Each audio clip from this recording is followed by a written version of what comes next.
You're listening to a Frequency Podcast Network production. By now, you understand. There are a lot of people and an awful lot of money invested in making artificial intelligence bots like ChatGPT a huge thing. And now, what sort of thing? That depends on who you ask. These bots, if trained correctly, could change the world. They could become adept at diagnosing cancer. They could find ways to let us live a life of leisure while they do so much of the grunt work. Or they could steal our jobs, do those jobs extremely poorly, and still be worth it to their corporate masters because they aren't actual people with tricky needs or families or occasionally even unions. Before they can become any of those things, though, they need to be better and they need to be profitable. Neither of those efforts is going particularly smoothly at the moment, and the second one is about to be tested in a massive way. Well, the New York Times is taking OpenAI and Microsoft to court. It's filing a federal lawsuit today against the maker of ChatGPT over copyright infringement. The Times says that millions of articles published in the paper were used to train automated chatbots that now compete with it as a source of reliable information. Here's the root of the fascinating discussion we're going to have today. As a child, I wanted to be a journalist. And I wanted to make money writing articles in newspapers. In the process of learning how to do that, I read everything, including thousands of pieces in the New York Times. Musicians, of course, learn by first mimicking their favorite songs, and artists do the same with the masters of the past. We all learn from what already exists. The questions that will soon be tested in court and might decide the future of how we use artificial intelligence are these. How different is a computer and a human, each learning from example? As machines become able to mimic the creative endeavors that humans have mastered, what compensation is owed to those creators they learned from? And can bots like ChatGPT even survive without free access to a world of copyrighted material? I'm Jordan Heath Rawlings. This is The Big Story. James Grimmelmann is the Tessler Family Professor of Digital and Information Law at Cornell Tech and Cornell Law School. Hi, James. Hello. I want to start by asking you kind of a very general question about these artificial intelligence large language models that we've seen proliferate over the last little while. In general, how do you train something like ChatGPT or these other models? How much do we know about what that process entails? We know what the process looks like in general terms. We don't know the specifics of exactly what information ChatGPT was trained on, but in general, you take this model, which is just a large collection of numbers that represent relationships between words and different concepts in a language, and you expose it to lots and lots of texts. Those can be articles, web pages, all kinds of things. And each time you expose it to one, the model adjusts itself a little bit to understand the correlations between words so that it knows that if the word is good, the next word is slightly more likely to be morning or day. And you do this with enough different texts, and it comes up with a pretty good statistical model of what language looks like. What kind of scale are we talking about when we say we expose it to text? We are talking the entire web. We are talking every book they can get their hands on. We are talking billions of items. The New York Times right now, and this is why we're speaking to you about sort of the future of these programs. The New York Times is suing OpenAI and Microsoft. Why are they suing them? And is this the only lawsuit of its kind out there or to come? So this is far from the only lawsuit of its kind. there are a great many copyright owners who have filed lawsuits against OpenAI and against other AI companies.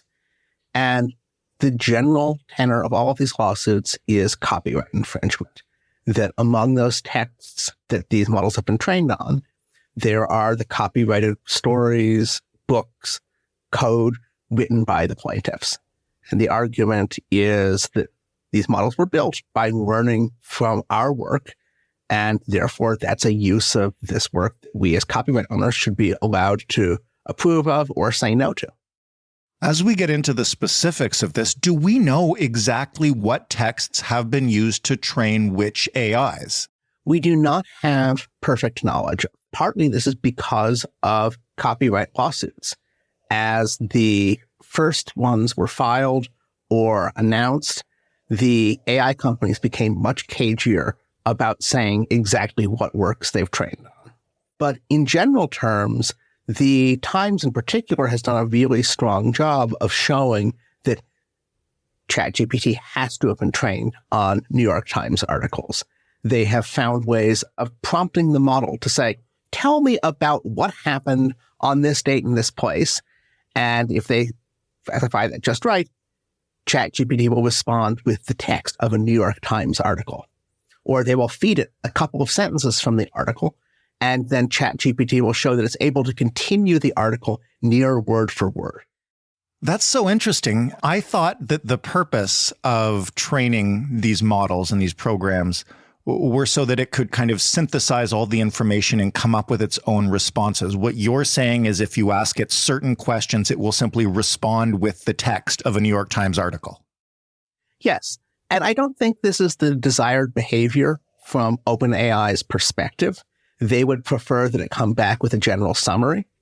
It's just that it's either been exposed to this article enough times because it's in different sources on the web, or OpenAI told it New York Times articles are especially reliable to weight, so it should weight them heavily. And the model has not just understood the content of the article, but actually memorized it near word for word.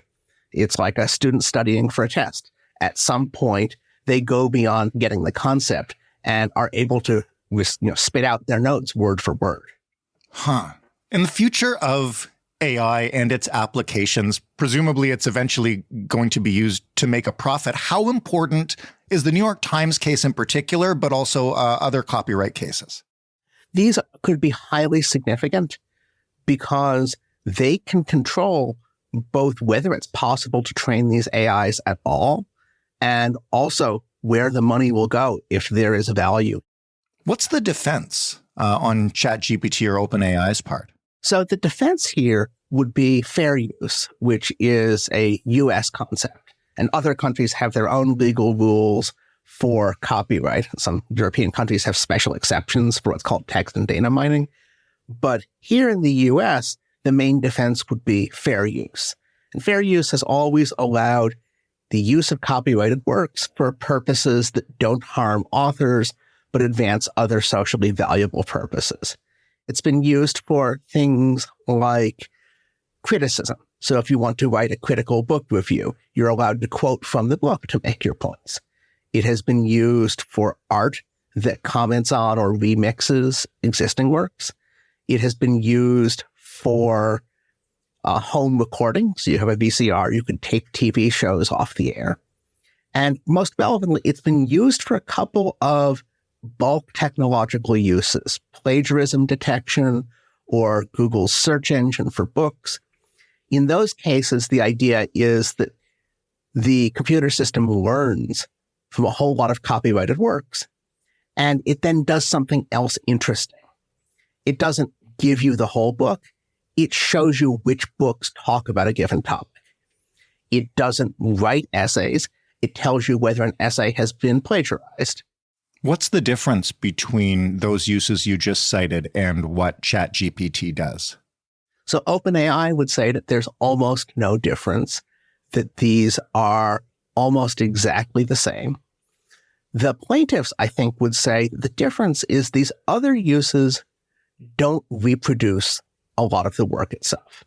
So the New York Times says, you're not just learning about American history from reading Times articles. You are using this to potentially produce articles that compete with the New York Times for journalism. You are free riding off of our work in a way that undermines the market for it. Is it even possible to create something like a ChatGPT without using copyrighted works to train it? Well, in theory, you could use only public domain works. You could go back to works that are out of copyright, or you could use ones that have been explicitly licensed by people who have opted in to having their works used for training. Right. The concern is just that the models you would make that way might not be as good. They wouldn't be up to date on anything that's happened in the last 80 years, and they would be much weaker at understanding language in general because the training set would be just too much smaller. During the course of this case, and I guess the other cases as well, how will courts work to determine where the line we're talking about here is between using it for training purposes, which, that's...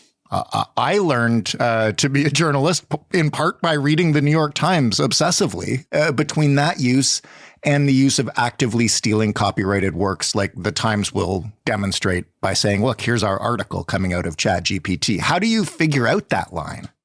This is not a line that exists in nature. You don't go out into the wild and find the line, like a borderline between fair use and infringement. Right. This is a line that courts have to draw themselves in light of the purposes of copyright. So they have to look at, well, how much does this actually harm the market for journalism? How dependent are these uses on copyrighted inputs? What kinds of valuable outputs can we produce from ChatGPT that aren't competing with the Times, that aren't infringing? And all of that gets put into a very complicated balancing test that ultimately relies on courts' policy judgments.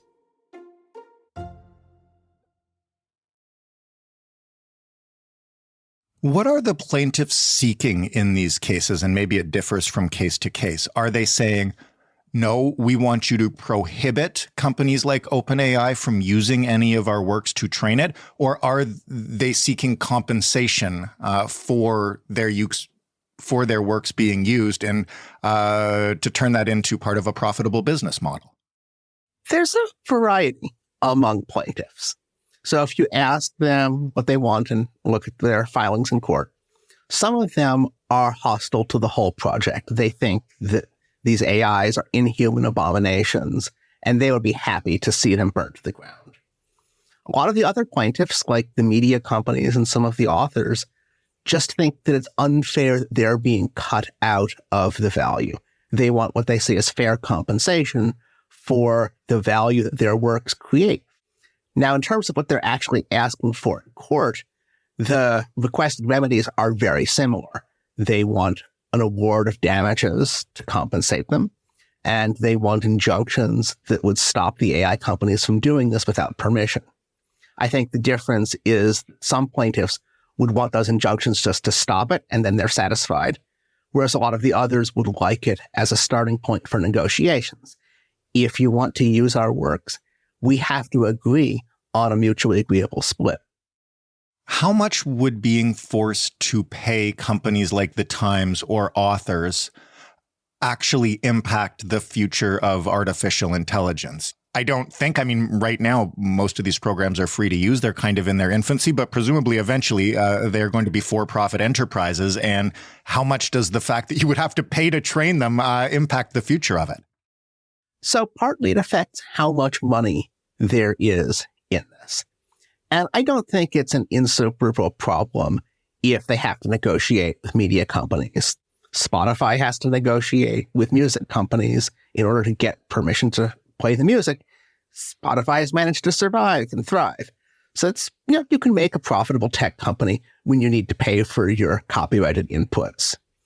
I think the harder problem is if you have to get permission individually from every single copyright owner. It's one thing to negotiate with the Times, which has one archive and owns all of the copyrights and can just work out one deal. If you had to negotiate with every single blogger about their blog posts. That's impossible. You can't do that on a retail basis. You'd have to get some kind of blanket deal.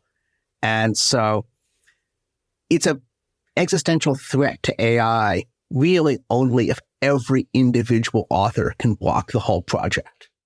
What will the court process look like? Where will it happen? What's the timeline, and what do you expect to see? So there are about a dozen lawsuits in flight at the moment in the U.S., and they range from the Times as one very recently to about a year old. So it's a lot of variation in how quickly these cases move through the courts. Some of them have reached preliminary decisions already. Others are still in very early procedural wrangling. I expect to see a fair number of substantive decisions this year, but no final settlement of anything because there will be appeals and other cases ongoing. So we'll get some pretty strong indications this year, but it's going to take several years for the courts really to reach conclusions that stick. When you speak to or see comments from people in the artificial intelligence industry, how concerned are they with this line of legal attack and the future of the industry at large, I guess? I don't know that concern is the right word for it. There's such a sense of historical inevitability that they feel like they're riding right now. I think they feel like they're riding a tide that the legal system couldn't possibly stop even if it tried. I think the concern goes more to, will the legal system distort this? Will it hold back some uses unnecessarily? It's more of a sense of affecting how AI comes to happen than whether. What will you be looking for out of the arguments that might give you an indication of where this is going to go? I'm really focused, I think, on how closely the courts engage with the technical details of training and generation, because that's going to affect how the courts think about these generative AI systems. Do they think of them as giant collage machines? Do they think of them as databases of works? Do they think of them more as like the human brain, which stitches together things it's been influenced by in a way that's so complicated we can't understand it? Courts are going to be choosing among different metaphors, and the choice of metaphor is going to make a huge difference in how they respond on the legal questions. Since you won't be trying this case, I'm going to ask you, how do you think of it? I think that the metaphor to the brain is actually fairly helpful in that it's a mix of things we understand and things we do not understand at all. And that combination of some base level knowledge with profound ignorance is a really interesting position for courts to be in. That we're used to dealing in the legal system with situations where we basically know what's happened. We can predict that if people are exposed to these chemicals, it poses these health risks. But the degree of ignorance we have towards AI systems that are this complicated and this big is really kind of new and interesting. Given that big tech's attitude can often be, this is above and beyond what most consumers understand about how this product works, I'll ask you, how will the average person who's listening to this show experience the result of these cases in their daily lives as AI becomes a bigger part of it? These cases can affect which AIs are available. So if a court issues an injunction against ChatGPT, ChatGPT won't be available. These cases can also affect how good the AIs are and what directions their outputs go. So if the New York Times can get its articles pulled from ChatGPT, then there'll be less news coverage there, and it will have a different slant. These cases also in the longer term may affect the future of the creative professions. How profitable is it to be a journalist or an artist? Can we have human creativity in the ways we're accustomed to now? So those are all things that are at stake for your average listener and user. How confident are you in the court's ability to fairly decide this? And I ask it because we've seen in recent years courts that, to be frank, maybe have not kept up with the pace of modern technology and the internet age in general, let alone this new and incredibly more powerful, but also more confusing iteration of it. Like, are the courts equipped to handle this kind of discussion? So there are actually two things that make me maybe more optimistic than I might normally be about having these cases settled in court.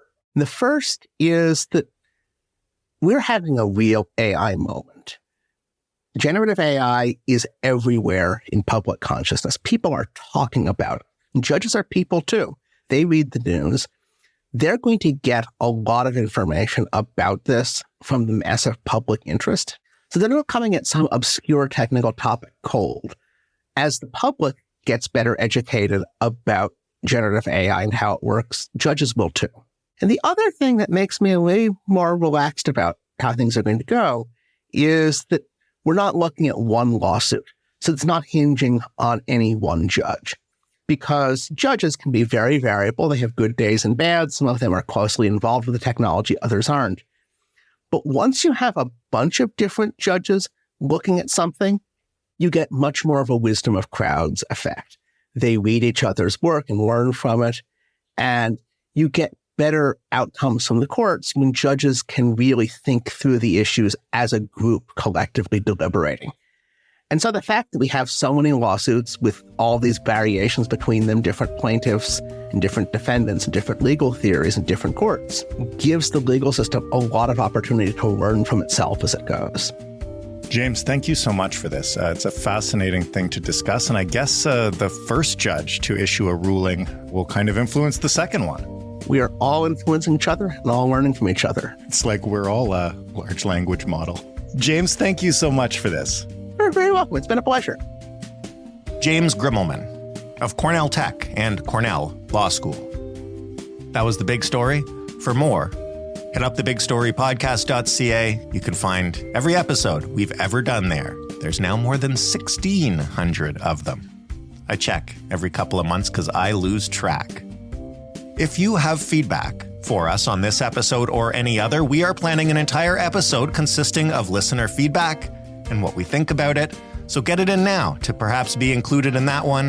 The way to do it is with an email to hello@thebigstorypodcast.ca or a voicemail, which you can leave by calling 416-935-5935. Thanks for listening. I'm Jordan Heath Rawlings. We'll talk tomorrow.